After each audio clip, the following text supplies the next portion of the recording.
Hi there, I've been watching what seems endless uh, exchanges about immigration and border control going on, and particularly at the moment it seems to be the focus is on the US, although there's been a lot of that talk in Europe as well.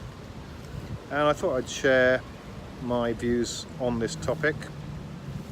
Somebody said the other day that they thought I would be against borders and the state control of immigration, and that's correct, I am, and for two reasons. One of them is, of course, that I view the state as essentially a criminal enterprise, and I don't think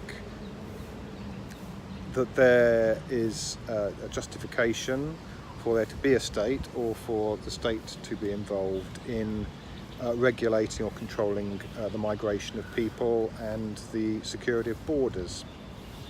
And of course, states are largely responsible for creating borders through warfare and armed conflict. So that's what borders are. They're usually the results of violence. And what's interesting, I think, about the US in particular is that the regulation of immigration and the control of borders is not an enumerated power. It's not one of the things that the federal government is authorised by the Constitution to engage in. The federal state can be involved in the prevention of invasions, by which it means armed invasions, military and other possibly private enterprises that might engage in some kind of violent grab for power and resources. So the government does have that, and that's some kind of border control, but not for migration, just for the maintaining of sort of peaceful life and independence of the US. And there's quite a few people that think otherwise, and we can have a discussion about that perhaps in another program. So my position is that the state doesn't really have or any authority, let alone the authority to regulate immigration, and in particular the state of the US does not have a right under the Constitution to manage immigration either. But that brings me on to the sort of general way I tend to approach these things that the state gets involved in, and that is to ask the question, well, if the state wasn't doing it, what would happen in a free society? And there's really three bits of evidence that I'm going to draw from here to give an insight into this. The first is to look far outside the boundaries of human behaviour into natural behaviour of wild animals.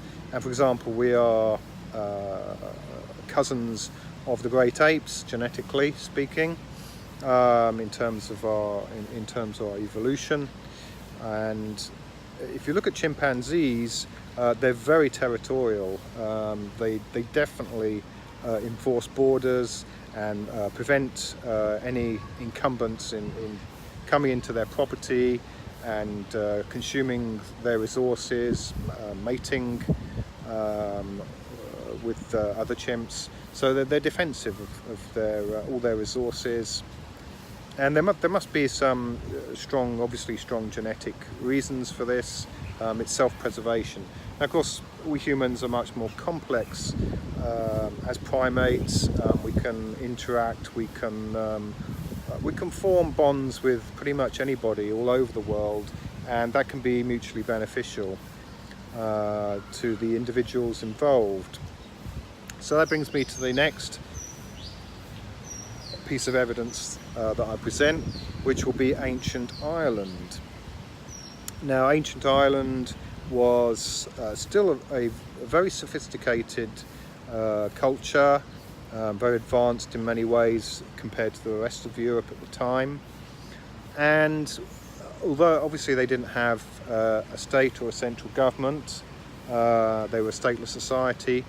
They weren't a lawless society by a long way. In fact, they placed very high value on law and order and justice. And despite that, you couldn't just walk in and set up camp somewhere. Far from it, in fact. We were at a fairly great risk of something nasty happening to you potentially if you turned up there. And that's because the legal system in ancient Ireland was privatised, and people had to pay a surety or a social bond, and this was sort of collectivised, so it was a kind of a tribal thing, and that was there in case somebody harmed somebody else's interests, either accidentally or on purpose. And then there would be, it was like an insurance, there would be some kind of hearing and legal process and a finding, and whoever the findings went against would have to pay restitution to the damaged party. And this is problematic if you are an immigrant or somebody coming in who doesn't have any skin in the game, basically. Basically, people don't know who you are, don't know whether you're a good person, whether you're potentially a criminal or a baddie, and you haven't got your surety or your bond as being an upstanding person who is able to make good on any damages they cause, intentional or accidental. So because you didn't have legal protection as an immigrant in ancient Ireland, basically people could kill you or attack you, and you wouldn't necessarily have any automatic access to justice, to legal restitution yourself, because you didn't have the surety or the bond set up.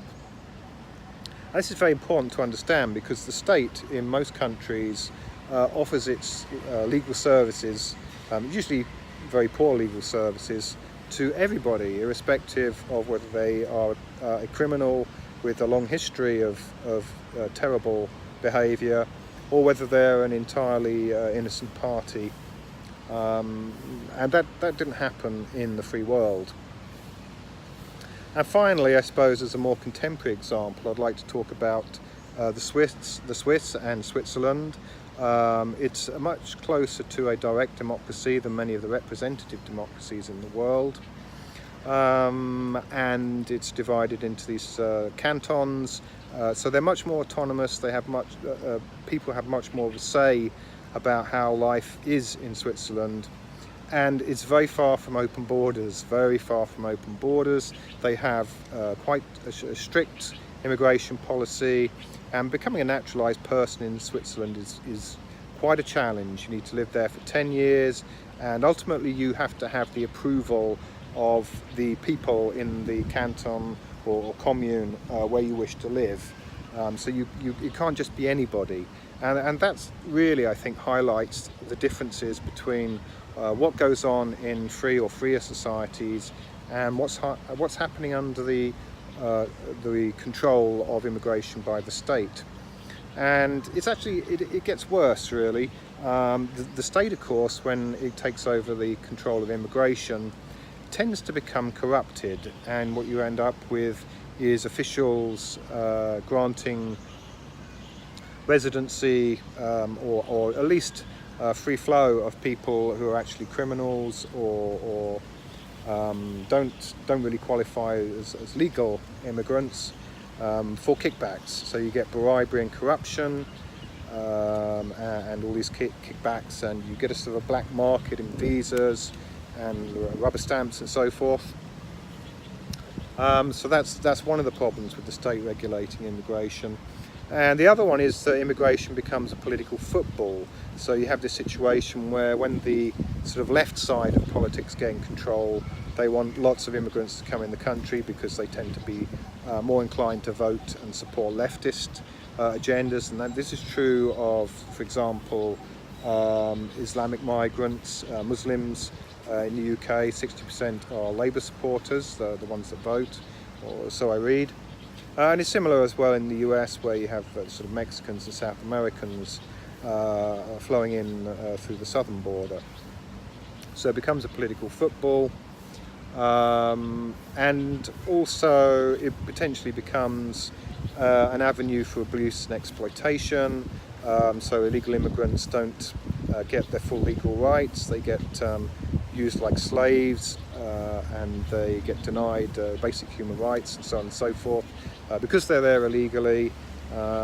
So I mean, there's just a whole lot of mess that it creates, and at the end of the day I don't think immigration is always necessarily efficient either. Of course, it depends on the very particular circumstances and willingness of people to enforce it. So that's it in a nutshell. That's my views on it. The state isn't necessarily efficient. It doesn't have the authority to engage in immigration control, and isn't very good at it, and it encourages corruption. Of course, we're a long way from having a free world or a free society anywhere on the planet at the moment. Unfortunately, most people seem to prefer to be subjected to ruling by an elite minority. So it's like making the best of a bad job, I guess. I would like to live in a free society where there are no special privileged people with power who subjugate the rest of us, and I think through voluntary interaction we would have a far more satisfactory solution to many of these problems through peaceful cooperation. Anyway, I'd be delighted to hear any arguments or comments below, as long as they're positive, constructive.